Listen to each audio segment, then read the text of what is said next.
L'histoire d'Esther, racontée dans le livre biblique qui porte son nom, est un récit dramatique de courage, de providence divine et de survie pour le peuple juif dans l'Empire perse. Voici un bref résumé. Le bannissement de Vashti et la recherche d'une nouvelle reine. Le roi Assuéru, Xerxès Ier, de Perse bannit sa reine Vashti pour avoir refusé d'obéir à son ordre. Une recherche est lancée dans tout le royaume pour trouver une nouvelle reine, et de jeunes femmes sont rassemblées dans le palais royal. 2. Esther devient reine. Parmi les jeunes femmes se trouve Esther, une orpheline juive élevée par son cousin Mardochée. Esther est choisie par le roi et devient la nouvelle reine. Mais, sur les conseils de Mardochée, elle cache son identité juive. 3. Le complot de Haman, un haut fonctionnaire du roi, nourrit une haine profonde envers Mardochée parce que ce dernier refuse de s'incliner devant lui.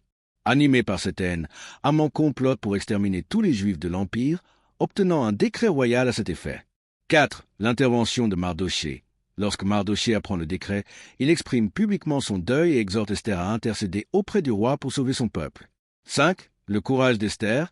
Approcher le roi sans être convoqué était passible de mort, mais Esther, réalisant l'enjeu, décide de risquer sa vie, prononçant la célèbre phrase « Si je dois périr, je périrai ».